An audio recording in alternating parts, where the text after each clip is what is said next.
Hello students, আমার চ্যানেলে তোমাদেরকে স্বাগত। শুরু করছি ক্লাস 11 সেকেন্ড সেমিস্টার রাষ্ট্রবিজ্ঞানের একটি সাজেশন ক্লাস তোমাদের সামনে নিয়ে এসেছি।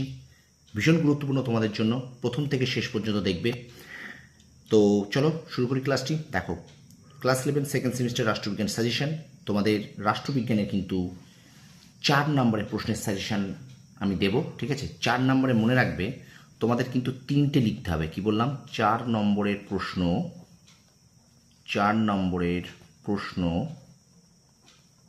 3টি থাকবে, ঠিক আছে? এটা মনে রাখবে, আগে সিলেবাসটাকে বোঝো। 3টি থাকবে, অর্থাৎ 4 নাম্বার 3 অর্থাৎ 12 নাম্বার। কি বললাম? এই 12 নাম্বার কিন্তু তোমাদের থাকবে 4 নাম্বারের জন্য, ঠিক আছে? অর্থাৎ 4 নম্বরের 3টি প্রশ্ন তোমাদের লিখতে হবে। আর চলো আমরা দেখে নিই এবার যে কোন কোন অধ্যায় থেকে আমাদের 4 নম্বরের প্রশ্ন আছে। সব অধ্যায় থেকে তো আর 4 নম্বরের প্রশ্ন পড়বে না, ঠিক আছে? তো আমরা দেখে নিই এবার কোন কোন অধ্যায় থেকে আমাদের 4 নম্বরের প্রশ্ন আসবে, এটা একটু দেখে নিই, ঠিক আছে?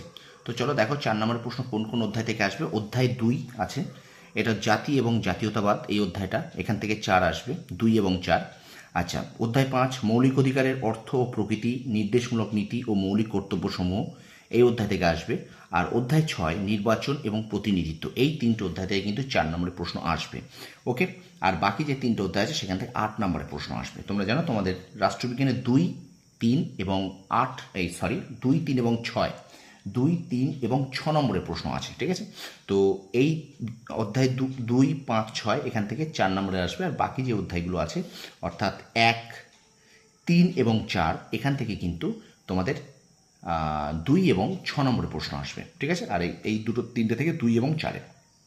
তো এখান থেকে 4 নম্বরের প্রশ্ন এই যে কটা দেব, এখন থেকেই তোমরা রেডি করো। বারবার বলছি, এখন থেকে রেডি করো এই 12 নাম্বার পাওয়ার জন্য, ঠিক আছে? কিচ্ছু না, এখন থেকে তুমি যদি একটা করেও মুখস্থ করো তাহলে কিন্তু তোমার প্রতিদিন একটা করে নোটস মুখস্থ করলে তোমার কিন্তু ইজি হয়ে যাবে। কি বললাম, বোঝা গেছে? 4 নম্বরের প্রশ্নের সাজেশন, 12 নম্বর এখানে তোমাদের হাতের মুঠোয় কমন আসবেই। প্রত্যেকটা স্কুলে এই প্রশ্নগুলোই দেবে, ওকে?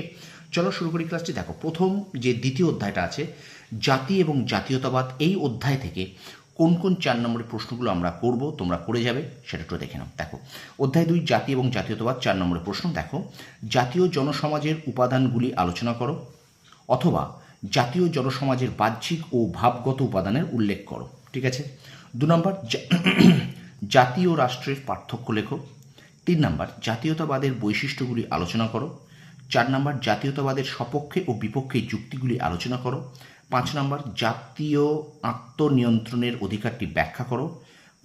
6 নম্বর দেখো, এটা আচ্ছা, জাতির আত্মনিয়ন্ত্রণ অধিকারটি ব্যাখ্যা করো। 6 নম্বর আছে জাতির আত্মনিয়ন্ত্রণের অধিকারের সপক্ষে ও বিপক্ষে মতামতগুলি আলোচনা করো। এবার 7 নম্বর প্রশ্ন, দেখো, জাতীয়তাবাদ এবং আন্তর্জাতিকতাবাদের মধ্যে পার্থক্য লেখো। আর জাতীয়তাবাদ সম্পর্কে রবীন্দ্রনাথের ধারণাটি আলোচনা করো। এই 8টা প্রশ্ন, অর্থাৎ দ্বিতীয় অধ্যায় থেকে এই 8টা প্রশ্ন তোমরা অবশ্যই রেডি করো, ঠিক আছে? এখন থেকে রেডি। দেখো, প্রত্যেকদিন একটা করে, তোমাদের ফেব্রুয়ারি মাসে 12 তারিখ থেকে পরীক্ষা, রোজ যদি তোমরা একটা করে মুখস্থ করো না, তাই কিন্তু অনেক। রোজ যদি একটা করে তোমরা প্রশ্ন তো মুখস্থ করো, ঠিক আছে? চলো এবার চলে যাই আমরা অধ্যায় 5। সেই অধ্যায়টির নাম কি না, মৌলিক অধিকারের অর্থ ও প্রকৃতি, নির্দেশমূলক নীতি ও মৌলিক কর্তব্যসমূহ। এই অধ্যায় থেকে 4 নম্বরে কোন কোন প্রশ্নগুলো ভীষণ ইম্পর্টেন্ট তোমাদের জন্য, দেখো লিখে রেখেছি আমি তোমাদের সামনে। দেখো, অধিকারের রূপগুলি বা প্রকারভেদ আলোচনা করো। 2 নম্বর দেখো, পৌর অধিকার কাকে বলে, পৌর অধিকারের অন্তর্ভুক্ত বিভিন্ন অধিকারগুলি সংক্ষেপে আলোচনা করো। 3 নম্বর রাজনৈতিক অধিকার কাকে বলে, রাজনৈতিক অধিকারের অন্তর্ভুক্ত বিভিন্ন অধিকারগুলি সংক্ষেপে আলোচনা করো। আচ্ছা, 4 নম্বর দেখো, কর্তব্য বলতে কী বোঝো, নাগরিকদের যে কোনো 4টি কর্তব্য সম্বন্ধে আলোচনা করো। 5 নম্বর বলছে, দেখো,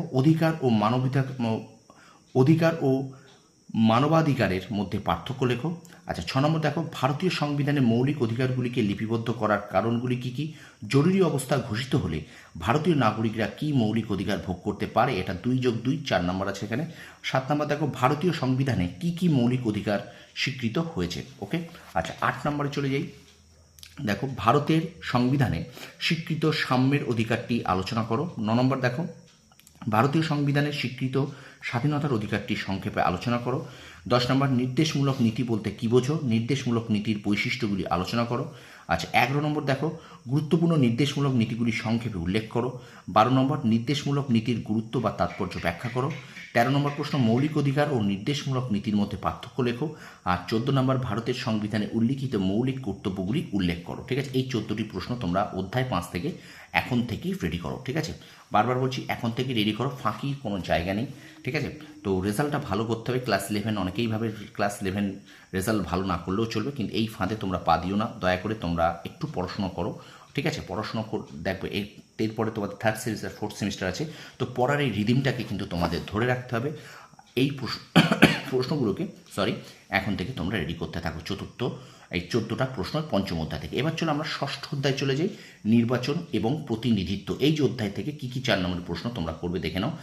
1 নম্বর প্রশ্ন, ফার্স্ট পাস্ট দ্য পোস্ট পদ্ধতি বা সহজ সংখ্যাগরিষ্ঠ পদ্ধতির বৈশিষ্ট্য লেখো। 2 নম্বর, ফার্স্ট পাস্ট দ্য পোস্ট ব্যবস্থার সুবিধা ও অসুবিধাগুলি লেখো। 3 নম্বর দেখো, ভারতে পিআর সিস্টেমের পরিবর্তে এফটিটিপি অর্থাৎ এইটাই ফার্স্ট পাস্ট দ্য পাস্ট, এইটার পুরোটা ফুল শর্ট ফর্ম হলো এফপিটিপি সিস্টেম কেন গ্রহণ করা হয়েছিল।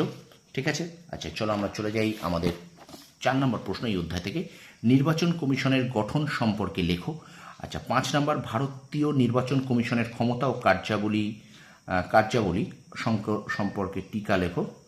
ঠিক আছে, আচ্ছা নির্বাচন কমিশনের স্বাধীনতা ও নিরপেক্ষতার জন্য সংবিধানের যে সকল ব্যবস্থা গৃহীত হয়েছে সেগুলি ব্যাখ্যা করো।